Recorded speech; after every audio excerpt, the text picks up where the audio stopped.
Bienvenidas, mentes curiosas. ¿Por qué España nunca ha conquistado Portugal? ¿Sabíais que durante más de medio siglo ambos países estuvieron unidos bajo un mismo rey?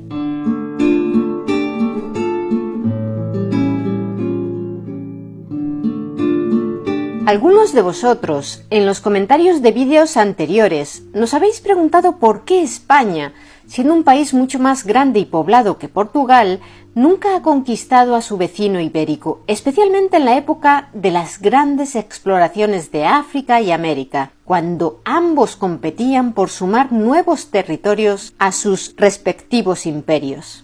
En lugar de enviar a sus ejércitos a conquistar tierras lejanas, ¿acaso no habría resultado más rápido, sencillo y rentable para España apoderarse de la metrópolis rival?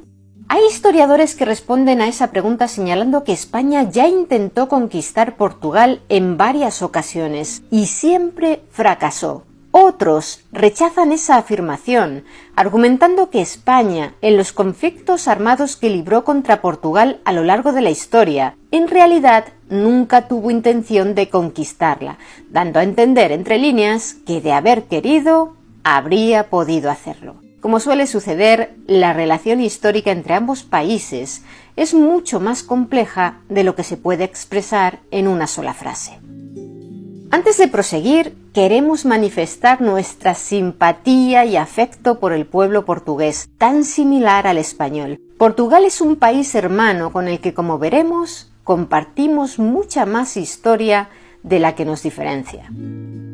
Para entender bien el tema de hoy, conviene que nos remontemos brevemente a los orígenes de Portugal, empezando por su nombre.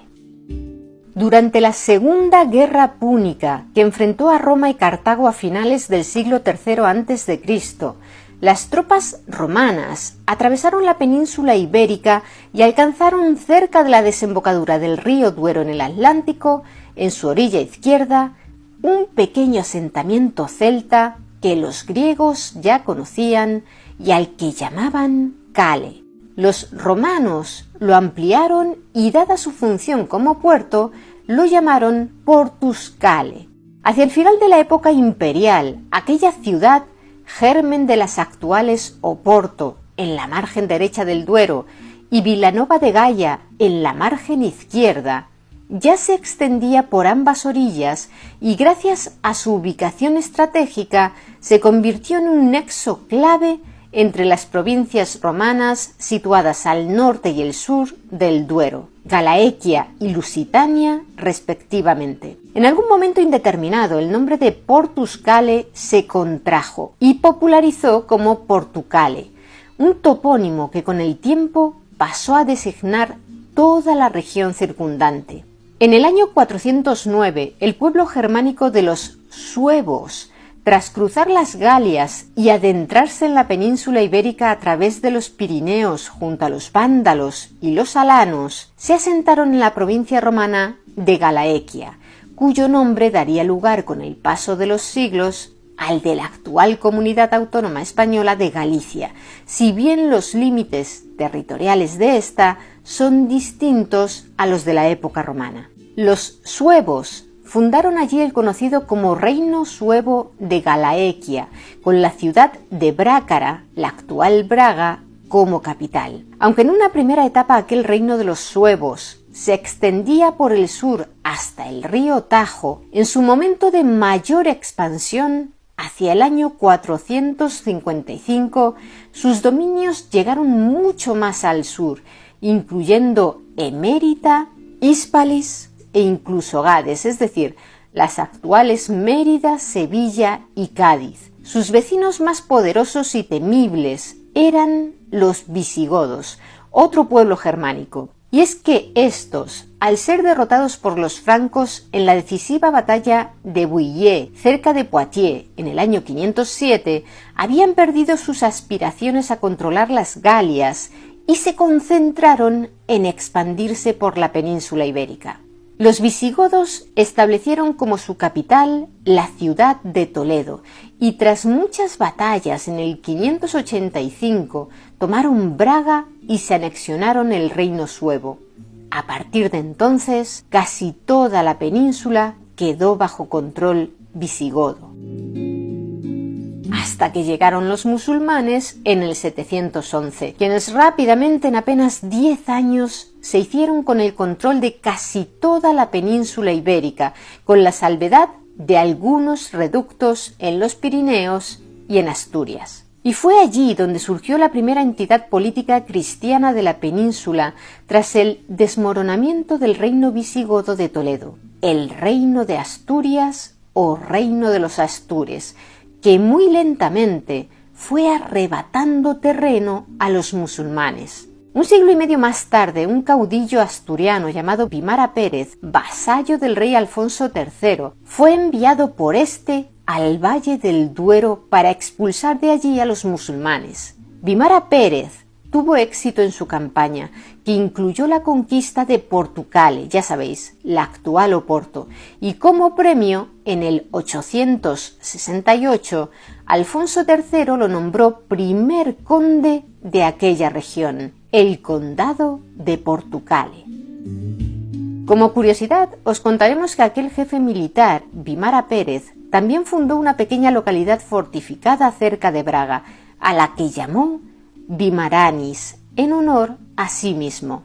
Aquel nombre, con el tiempo, derivó en Guimaraes, una ciudad que volveremos a mencionar dentro de poco. El condado de Portucale pertenecía por tanto al reino de Asturias, pero a la muerte de Alfonso III, el reino asturiano se dividió entre sus hijos. Su primogénito, llamado García, recibió los territorios de León, Álava y Castilla y se convirtió en el primer rey de la Corona de León, pues fue en esa ciudad donde estableció su corte. Subordinados a él, su hermano Ordoño se quedó con Galicia y su hermano Fruela con Asturias, reducido ya a un reino territorialmente más pequeño que el que había gobernado su padre. Total, que el condado de Portucale, aunque gozaba de cierta autonomía, estaba supeditado a la autoridad del monarca leonés. Y fue un monarca de León, Alfonso VI, quien 2 siglos más tarde, en torno al año 1095,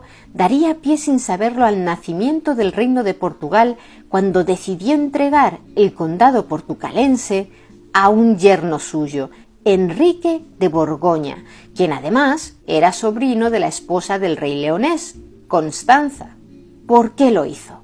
El borgoñón había acudido desde Francia para auxiliar a Alfonso VI en sus guerras contra los almorávides. Si visteis nuestro vídeo sobre el Cid campeador, seguramente os suene todo esto. Alfonso VI fue ese rey que desterró al famoso guerrero, y los almorávides, los musulmanes a los que el Cid combatió en Valencia. Como decíamos, Enrique de Borgoña, al igual que otros 2 nobles franceses cristianos que acudieron al llamamiento de Alfonso VI, se casó con una infanta. En su caso fue con Teresa de León, hija del rey y una de sus amantes, una aristócrata de la comarca del Bierzo llamada Jimena Muñoz. Otro de aquellos nobles franceses, Raimundo de Borgoña, primo de Enrique, se casó con la primogénita de Alfonso VI, Urraca, quien era hija de la reina Constanza, no de un amante, y más adelante se convertiría en Urraca I,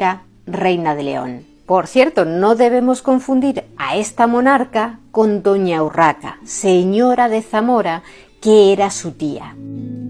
Al poco de casarse con sus respectivas esposas, los 2 primos borgoñones hicieron un pacto secreto. Si tras la muerte de Alfonso VI, Enrique apoyaba a Raimundo para hacerse con el poder, éste le entregaría el reino de Toledo y 1/3 del tesoro real. Y si no podía entregarle Toledo, le daría Galicia, territorio que Raimundo ya gobernaba por nombramiento de Alfonso VI. Al parecer, el rey leonés tuvo conocimiento de aquel acuerdo y para neutralizarlo le entregó a Enrique de Borgoña el gobierno del área que se extendía desde el río Miño hasta el Tajo, que hasta entonces también formaba parte del área de gobierno de Raimundo.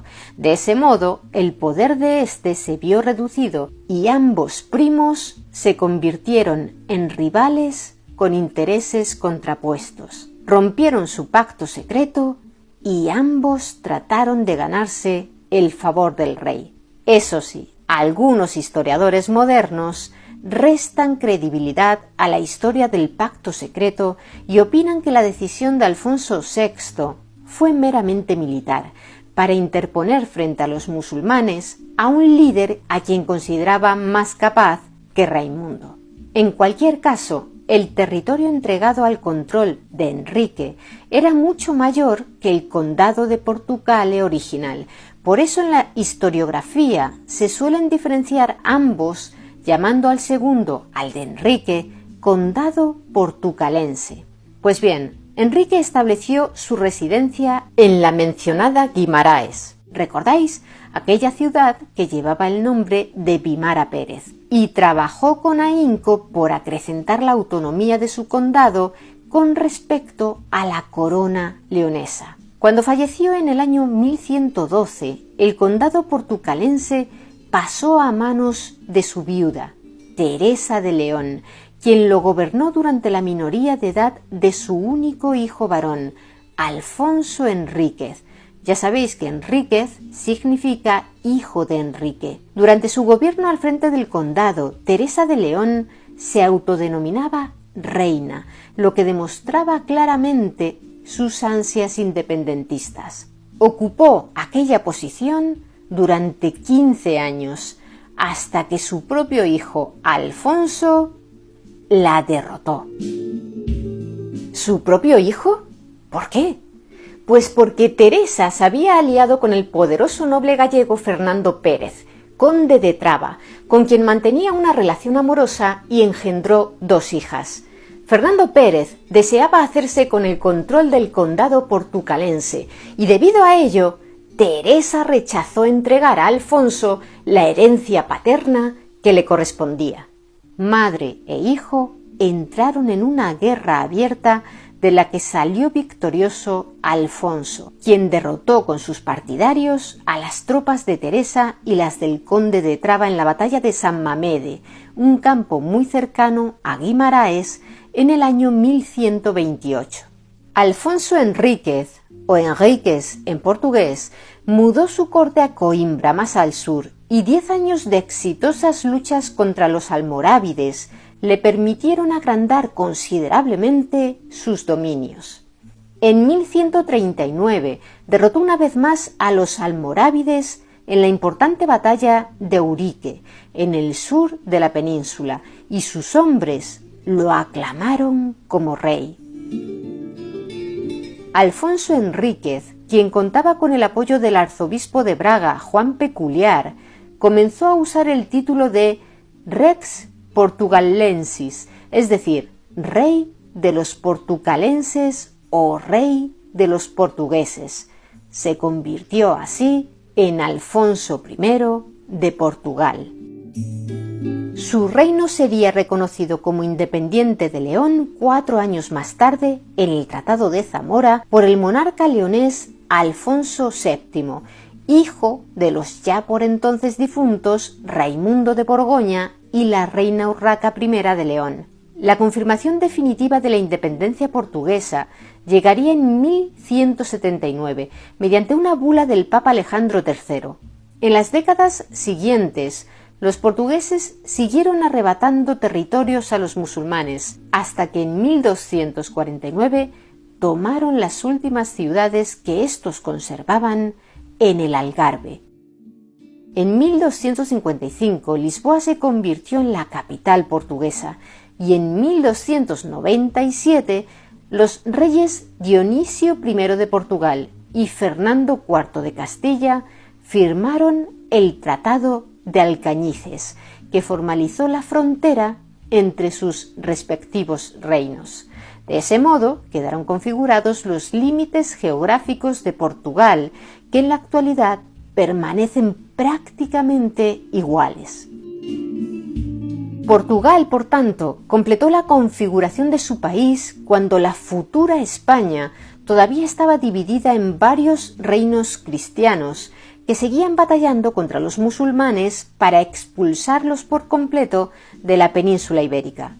¿Y qué haces cuando ya has conquistado todas las tierras colindantes disponibles y no quieres entrar en guerra con tus vecinos cristianos para disputarles las suyas?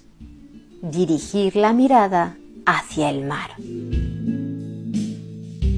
Eso hizo Dionisio I, quien ya en el año 1312 fundó la Armada portuguesa para luchar contra los piratas musulmanes y poco después la convirtió en una organización permanente. Contrató al genovés Manuel Pesaña para ser su primer almirante y ordenó construir muelles y barcos.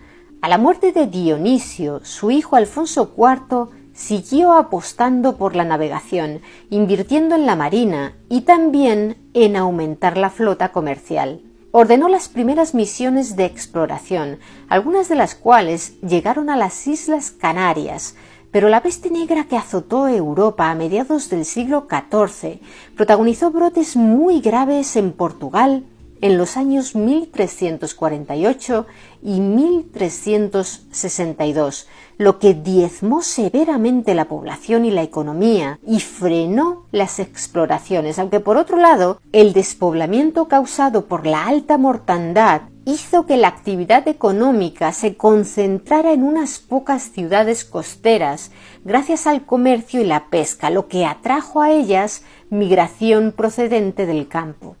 Así, muchos agricultores cambiaron la azada por las redes, lo que contribuyó a que el número de marineros expertos disponibles se incrementara en siguientes generaciones. La dinastía de Alfonso I de Portugal, la Casa de Borgoña, gobernó el reino desde su fundación hasta 1383, año en que falleció el monarca Fernando I sin dejar descendientes varones. Unos meses antes, cuando el rey ya agonizaba, se organizó el matrimonio de su hija mayor, Beatriz, a fin de asegurar la sucesión. Diversas facciones propusieron sus candidatos, pero el rey dejó que su esposa, la reina Leonor, escogiera yerno. Y ésta eligió al rey de Castilla, Juan I.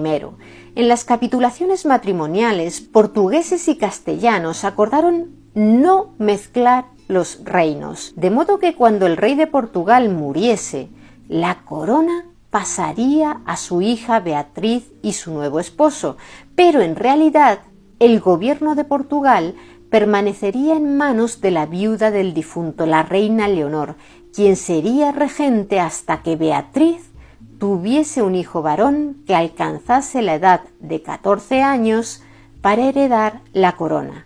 Para explicar en detalle la crisis dinástica portuguesa que se produjo entre los años 1383 y 1385, haría falta un vídeo entero.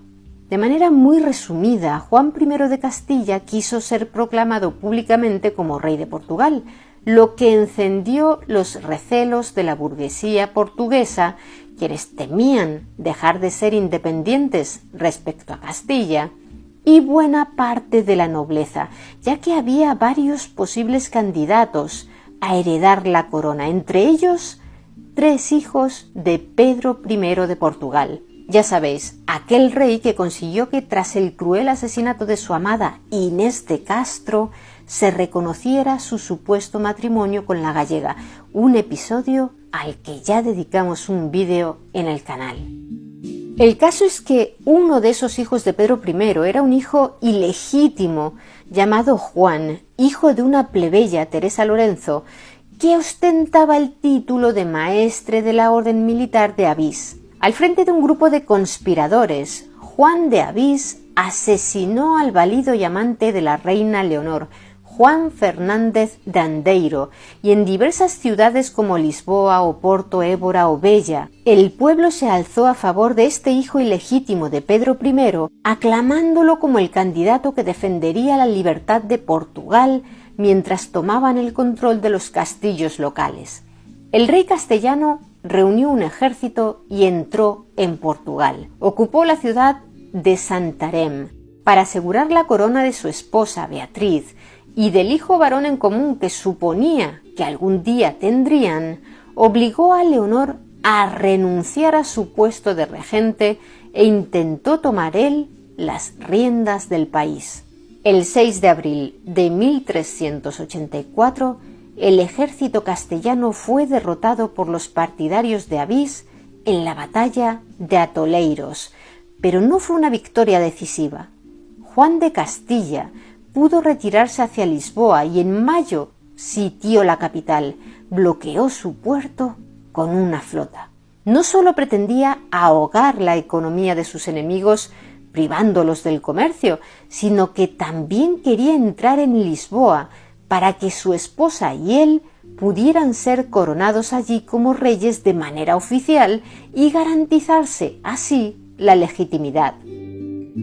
Aquí debemos hacer un breve inciso para mirar a Europa, donde Francia e Inglaterra llevaban décadas peleando entre sí enfrascadas en la Guerra de los 100 años, que en realidad duró 116 años, pero no queda tan bien como nombre histórico. Francia mantenía una alianza con Castilla desde el año 1169 y los ingleses hicieron lo propio con Portugal, un reino que poseía una más que interesante armada, una gran actividad comercial y un acceso privilegiado al Atlántico. El Tratado Anglo-Portugués se selló en 1373, apenas 10 años antes del conflicto dinástico del que estamos hablando. Lo habían firmado Eduardo III de Inglaterra y los reyes Fernando I y Leonor de Portugal, y establecía la amistad, unión y alianza perpetua entre ambas naciones marítimas. Más adelante volveremos a hablar de ese pacto, que actualmente sigue siendo el tratado formal existente entre dos naciones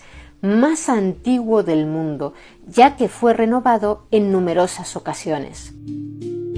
Volviendo a la sitiada Lisboa, que comenzaba a pasar hambre, Juan de Avís, consciente de que pese a su victoria en Atoleiros, su ejército era demasiado pequeño para levantar el asedio de la ciudad, envió una embajada a Inglaterra para pedirle al rey Ricardo II que hiciera honor al tratado firmado por su abuelo, Eduardo III, y los ayudara a defender la independencia de Portugal. Mientras tanto, en julio, un grupo de barcos de la Armada portuguesa intentó desbloquear el puerto de la capital para alimentar a la población, pero todas las naves fueron destruidas. Por suerte para los lisboetas, el hambre también afectaba al ejército castellano y finalmente en septiembre una epidemia de peste bubónica entre sus tropas obligó a Juan I a levantar el asedio y regresar a Castilla. Al año siguiente, Juan de Avís convocó a las Cortes en Coimbra y allí, el 6 de abril de 1385, fue proclamado rey de Portugal con el nombre de Juan I. Por supuesto, el otro Juan I, el de Castilla, no estuvo de acuerdo con aquello y volvió a entrar en Portugal al frente de un ejército castellano, que incluía también a muchos nobles portugueses partidarios suyos y además estaba reforzado con cerca de 2.000 jinetes de caballería pesada francesa. En total, comandaba a cerca de 30.000 hombres frente a los 6.000 del ejército portugués, que contaba con el apoyo de 600 ingleses enviados por Ricardo II en respuesta a la petición de ayuda recibida. No eran muchos, pero poseían una larga experiencia de combate guerreando contra Francia. Como los castellanos se dirigían hacia Lisboa, los portugueses salieron a su encuentro para evitar que la capital volviera a ser sitiada, y ambos ejércitos se enfrentaron en la batalla de Aljubarrota. A pesar de la inferioridad numérica de los portugueses, las estructuras defensivas que prepararon, unidas a la lluvia de proyectiles de 800 ballesteros y 100 arqueros ingleses, lograron acabar con la caballería rival. El resultado de la batalla fue una victoria portuguesa aplastante y casi un tercio de los 30.000 hombres comandados por Juan I de Castilla perdieron la vida, la mitad en la batalla y la otra mitad en la retirada, durante la cual los lugareños de la zona no dudaron en unirse a la cacería y matanza de los vencidos. Como resultado de aquella derrota con tan alto coste humano, Juan I de Castilla, que fallecería 5 años más tarde tras sufrir una caída de su caballo y además sin haber tenido hijos con su esposa Beatriz, no pudo volver a intentar defender su derecho a la corona de Portugal, que permaneció sobre la cabeza de Juan I de Avís, cuya dinastía reinaría durante los 2 siglos siguientes. En el año 1415, una expedición organizada por Juan I de Portugal conquistó Ceuta, en el norte de África, un logro que dio comienzo a la época de los descubrimientos portugueses, una serie de viajes en los que lograron explorar y conquistar numerosos territorios en África, Asia y América. En el siglo XV, Portugal se convirtió en el líder mundial en exploración naval, gracias, entre otras cosas, a diversos avances técnicos en barcos e instrumentos de navegación. Así, por ejemplo, la carabela, un tipo de nave fácil de maniobrar y bastante rápida para la época, era capaz de navegar a 8 nudos, unos 15 kilómetros por hora. Se convirtió en la embarcación clave en la exploración de las costas africanas. Una figura fundamental en el inicio de la era de los descubrimientos fue la del infante Enrique el Navegante, hijo del monarca Juan I y gran maestre de la Orden de Cristo, la heredera en Portugal de la Orden de los Caballeros Templarios. Por ser hijo, hermano y tío de reyes, lograría hacerse con el monopolio de las exploraciones por las costas africanas y las islas del Océano Atlántico. Fue él quien animó a su padre a conquistar Ceuta y se convirtió en el gran mecenas de la exploración portuguesa. Por aquel entonces, en Europa se desconocía la mayor parte de la costa africana y Enrique quería, entre otras cosas, hallar el legendario reino del Preste Juan, un supuesto gobernante cristiano del lejano Oriente, según los relatos europeos medievales. Pero la mayor parte de sus objetivos eran mucho menos fantasiosos, como encontrar la fuente del comercio de oro de África Occidental o detener los ataques piratas a la costa portuguesa, como fue el caso de Ceuta, que hasta su conquista había sido una base empleada por los piratas berberiscos que asaltaban y despoblaban los pueblos costeros portugueses al capturar a sus habitantes para venderlos como esclavos en el norte de África. Uno de los primeros éxitos fue el reconocimiento y la colonización a partir de 1425 del archipiélago de Madeira. Al año siguiente alcanzaron las Azores, pero no todo le salía bien a Enrique. En 1437, ya con su hermano mayor Eduardo I en el trono, organizó la fallida conquista de Tánger, en la que su hermano menor, Fernando, fue hecho prisionero por las tropas del sultanato meriní, que controlaba gran parte del actual territorio de Marruecos. Fernando permaneció 6 años cautivo hasta que finalmente murió. Enrique el Navegante siguió promoviendo la exploración del contorno de África hacia el sur, por su costa atlántica, hasta su muerte en 1460, la misma época en la que uno de los navegantes a su servicio, Pedro da Sintra, llegó a Sierra Leona. En 1462, los primeros colonos portugueses desembarcaron en el archipiélago de Cabo Verde y fundaron allí la ciudad europea más antigua del trópico, Ribeira Grande, la actual Ciudad Bella, que forma parte del Patrimonio Mundial de la UNESCO. Un momento, ¿y qué pasa con España? ¿Qué está haciendo el otro país protagonista de este vídeo mientras Portugal explora y conquista todos esos territorios? En realidad, España todavía no existe como tal. En aquel año de 1462, ni siquiera se habían casado los futuros reyes católicos Isabel I de Castilla y Fernando II de Aragón, quienes tenían unos 10 años. En Andalucía todavía perduraba el reino nazarí de Granada, el último estado musulmán de la península ibérica. No sería hasta 1492 cuando se conquistó Granada, o al menos esa es la fecha que nos enseñaron en el colegio, pero lo cierto es que las capitulaciones para la entrega de Granada fueron firmadas por Boabdil y los Reyes Católicos el 25 de noviembre de 1491, si bien las tropas cristianas no entraron en Granada hasta el 2 de enero del 92.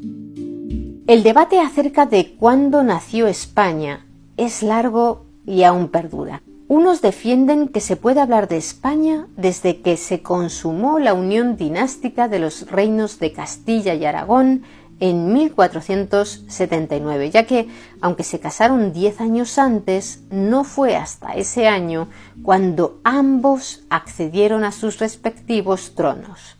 Otros que la fecha clave fue 1492, por el simbolismo de la conquista de Granada y el descubrimiento de América. Y también hay quienes prefieren señalar la fecha de 1707, con los decretos de nueva planta de Felipe V, dado que hasta entonces Castilla y Aragón mantuvieron sus leyes e instituciones propias, aunque estuvieran regidos por un mismo monarca. En este tema hay opiniones muy variadas y nos gustaría que en los comentarios nos dejarais la vuestra propia si la tenéis. Nosotros no tenemos predilección por ninguna en particular, pero a partir de este punto nos referiremos a los súbditos de las coronas de Castilla y Aragón como españoles para hacer la narración más ligera. Así pues, una vez completada la conquista de todos los territorios que los musulmanes habían llegado a controlar en la península ibérica, los españoles se apresuraron a enviar sus propias expediciones marítimas. El 3 de agosto de 1492 zarpó Cristóbal Colón desde el puerto de Palos, una villa que en 1642 pasó a llamarse Palos de la Frontera, y todos sabemos lo que se encontró al otro lado del Atlántico. Lo que no es tan conocido es que Colón, tras volver a la península ibérica, informó de su descubrimiento a los portugueses antes que a los españoles. ¿Y por qué hizo eso? Porque según parece, un temporal lo obligó a atracar en Lisboa en lugar de ir directamente al puerto de Palos. Sucedió el 4 de marzo de 1493. Tras atracar en la capital portuguesa, Colón se entrevistó con el rey Juan II de Portugal y le contó lo que había descubierto. Ese mismo día escribió una carta que llegaría a la corte de los Reyes Católicos el día 20. Sin embargo, no fue Colón el primero en volver a la península ibérica con la noticia. ¿Y eso? La razón es que durante su trayecto de regreso desde el Nuevo Mundo, la carabela comandada por Martín Alonso Pinzón, la Pinta, se había separado de la Niña, la de Colón, debido a una tempestad. La Pinta llegó a Bayona, en Galicia, probablemente a finales de febrero de 1493. Desde allí, Pinzón envió varias cartas informando de lo que habían hallado, una de ellas, por supuesto, dirigida a los Reyes Católicos. Es posible que estos se enteraran de la noticia por la misiva de Pinzón antes que por la de Colón, pero si así fue, tuvieron el tacto de disimular y no celebrar festejo alguno hasta que Colón los hubo informado. Martín Alonso Pinzón, por cierto, se encontraba muy enfermo y moriría apenas un mes después, en el monasterio de la Rábida, en la actual provincia de Huelva. La mayoría de historiadores apuntan a que posiblemente falleció de sífilis y que Colón, que por rencillas mutuas había roto relaciones con él, no fue a visitarlo en su lecho de muerte ni acudió al entierro. Entretanto, Portugal ya se estaba enriqueciendo con el oro, la plata y el creciente comercio de esclavos que obtenía de sus asentamientos africanos. Y poco antes del viaje de Colón, en 1488, el navegante portugués Bartolomeu Dias, al mando de 3 carabelas, alcanzó el Cabo de Buena Esperanza, demostrando así que los océanos Atlántico e Índico estaban conectados al sur de África. Por un momento, los portugueses creyeron haber vencido definitivamente en el campo de la exploración mundial. Sin embargo, tras el hallazgo de Colón con aquel nuevo mundo al otro lado del Atlántico, se dieron cuenta de que sus vecinos quizá habían tenido más suerte que ellos. ¿Cómo se repartirían aquellas tierras? ¿Estallaría una guerra en la península ibérica por hacerse con el control de los nuevos territorios que se descubrieran?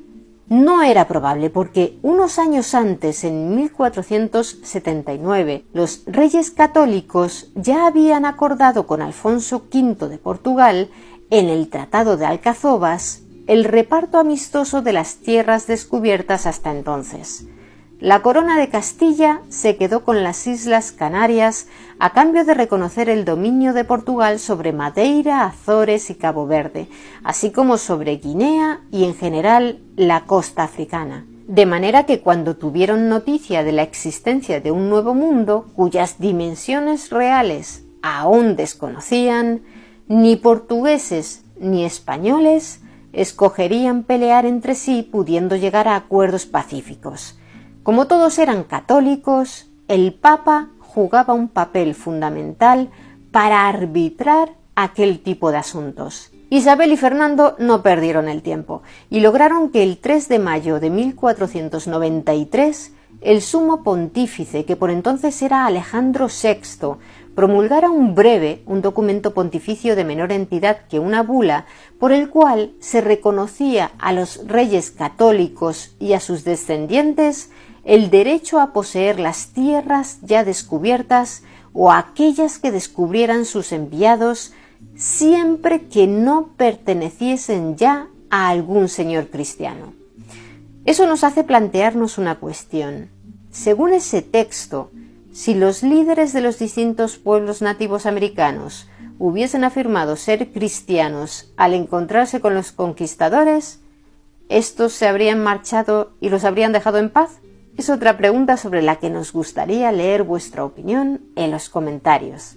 En cualquier caso, a los españoles no les convenció aquel breve, porque se podía interpretar que si los portugueses, que eran cristianos, llegaban antes que ellos a una zona, los españoles no tendrían derecho a expulsarlos de allí. De modo que el día siguiente, el 4 de mayo, el Papa emitió una bula menor, conocida como la de la partición del mundo, por la que se establecía una línea imaginaria al oeste de la cual todas las tierras halladas y por hallar pertenecerían a los reyes de Castilla y Aragón. Además, indicaba que sólo quedarían excluidos de la posesión española los territorios que ya perteneciesen a algún príncipe cristiano antes del 25 de diciembre de 1492.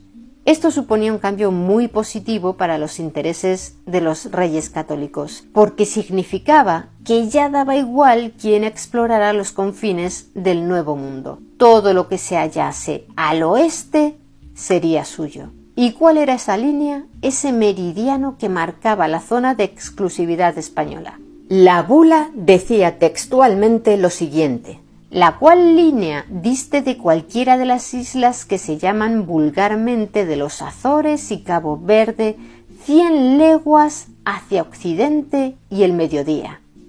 A partir de esos datos, los geógrafos creen que la línea podría estar situada aproximadamente en el actual meridiano 31 oeste, pero es difícil precisarlo, ya que en realidad los archipiélagos de las Azores y Cabo Verde no están situados en la misma longitud y tampoco se sabe a qué medida concreta se correspondía la legua mencionada en el texto papal. Por cierto, tal vez os hayáis sorprendido de que el Papa promulgara un segundo texto al día siguiente del primero y os lo hayáis imaginado trabajando toda la noche para reescribir el primero. Los historiadores sospechan que en realidad el segundo fue escrito muchos días más tarde, tras las protestas de los reyes católicos por el contenido del primero, y que simplemente fue fechado el día 4 de marzo.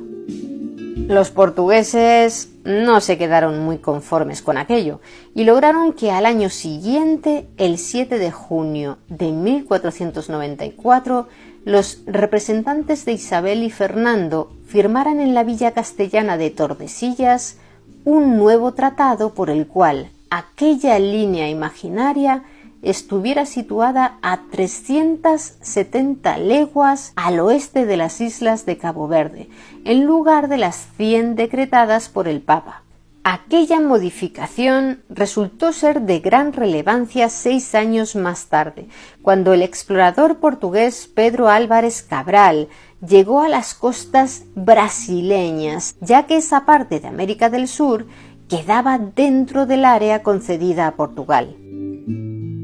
Con inmensos territorios por explorar y conquistar, ni portugueses ni españoles se planteaban enfrentarse entre sí en la península ibérica. Los españoles se centraron en América y los portugueses no solo en África, sino también en Asia, ya que en 1498 Vasco da Gama había descubierto la ruta marítima a la India a través del Cabo de Buena Esperanza, lo que permitió a Portugal establecer un gran imperio colonial a lo largo de aquella ruta y comerciar con Asia sin que las mercancías atravesaran la peligrosa península arábiga. Así las cosas, los imperios de españoles y portugueses crecieron y crecieron, y en 1578 el joven rey de Portugal, Sebastián I, murió en la batalla de Alcazarquivir, en el norte de África, luchando contra los aspirantes al trono de Marruecos. El monarca solo tenía 24 años y pereció sin esposa ni herederos, así que la corona de Portugal recayó sobre un tío abuelo suyo, Enrique I, que era cardenal y por tanto no tenía hijos. Consciente de que su nuevo rol como monarca requería que engendrara descendencia, Enrique I intentó renunciar a sus votos eclesiásticos para buscarse una esposa, pero el Papa Gregorio XIII no lo quiso dispensar de los votos. ¿Por qué? Porque el pontífice era partidario de los Habsburgo, la casa regente en España, y uno de los principales pretendientes a la corona portuguesa era precisamente el monarca español de aquella época, Felipe II, ya que la madre de éste era Isabel de Portugal, hija mayor del rey portugués Manuel I. Debido al bloqueo papal, Enrique I, apodado el Cardenal Rey, falleció sin descendencia en 1580, apenas un año y medio después de su coronación. Las cortes portuguesas debían escoger a un nuevo rey entre los diversos candidatos, pero Felipe II de España se anticipó a la decisión y, acogiéndose a sus derechos dinásticos sobre la corona de Portugal, ordenó la invasión militar del país.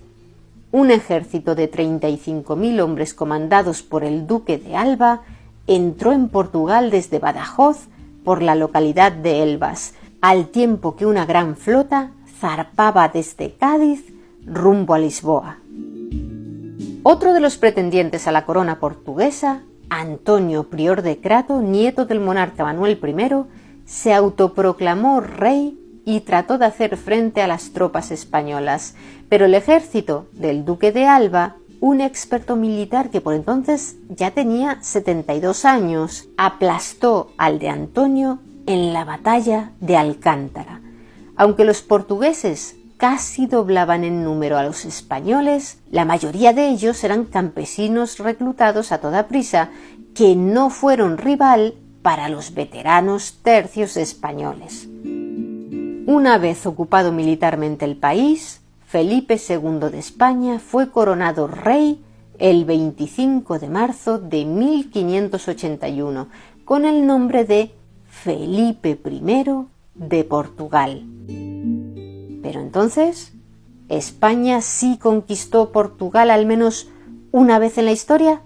No, en realidad no, porque aunque Felipe II de España consiguió la corona portuguesa, Portugal conservó su independencia jurídica y política, ya que para ganarse el indispensable apoyo de la burguesía y la nobleza tradicional portuguesas, Felipe II se comprometió a mantener y respetar los fueros, costumbres y privilegios de los portugueses. Así que, a pesar de la campaña militar comandada por el duque de Alba, no sería correcto decir que España conquistó Portugal, sino más bien que Felipe II se hizo con la corona de Portugal y este reino se integró en lo que España era en aquella época, una monarquía hispánica, también denominada monarquía católica, que estaba conformada por diversos reinos que retenían sus propias peculiaridades institucionales.